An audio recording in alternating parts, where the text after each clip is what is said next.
Oldin ham bo'lganmidi? Yo, endi bo'lyapti. Sudurgi bo'lgan. Qancha bo'ldi u sudurgi bo'lganiga? 1 yil.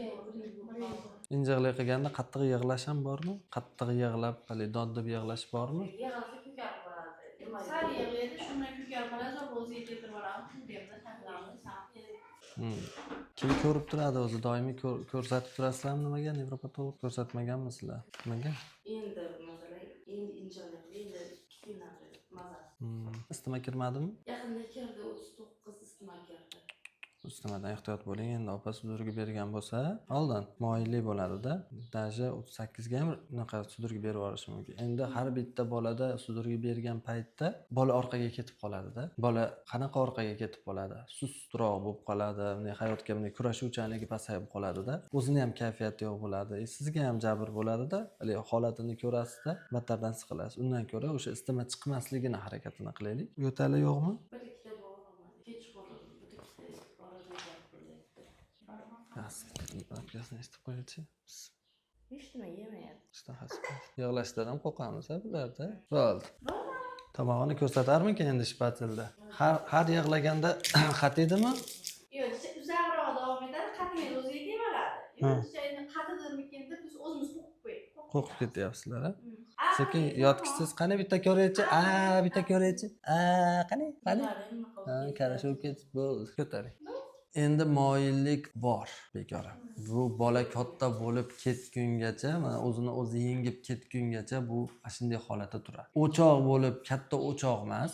Katta o'choq bo'lsa, unda misol bir oyda, bir haftada bir beradigan bo'lib qoladi yoki kunora, xudo saqlasin. Yo'q, lekin moyilligi bor. Ehtiyotini maksimal darajada qilmasanglar, bolaga ham qiyin, o'zlaringga ham qiyin bo'ladi. Har bitta mana sudurgi bergan bolani tibbiyot xodimi ko'rishi mumkin, qo'rqmasligi mumkin, lekin tibbiyot xodim bo'lmagan, bo'lib ham o'zini bolasida ko'rgan odam juda ham katta stressga tushib qoladi. Oxirgi sudurgi bo'lganda, sudurgi bo'ldida, o'zini bilmadi, tutmay holatda turibdi. O'ziga kelmadi, keyin yo'lda ketayotganimizda nima yo'q dedi, yiqilib tushib qo'ydi. Patologga, ashitda nimaga? Qoringa ashitda, keyin o'ziga keldi. Anchadan keyin. Shunaqada? O'shanda yomon ketdi.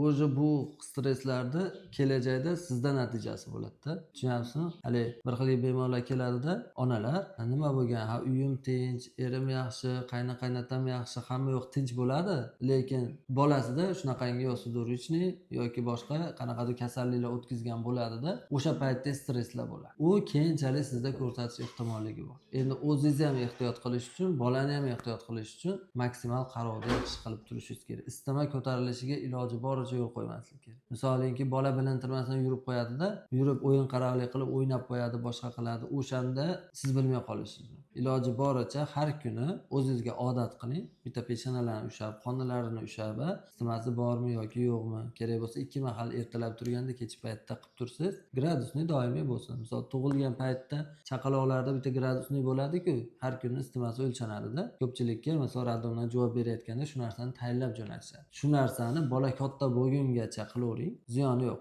Erinmang, 1 minut vaqt ketadi xolos. Erinmasdan haliga aytayapman, 1 minut vaqtingiz ketadi, bor 2 minut vaqtingiz ketadi-da. Bitta o'lchab qo'yavering, bo'lsa bo'lmasa, yo isitmasi yo'q-ku degan narsani qiling. Ashunda siz oldini olgan bo'lasiz. Xo'p?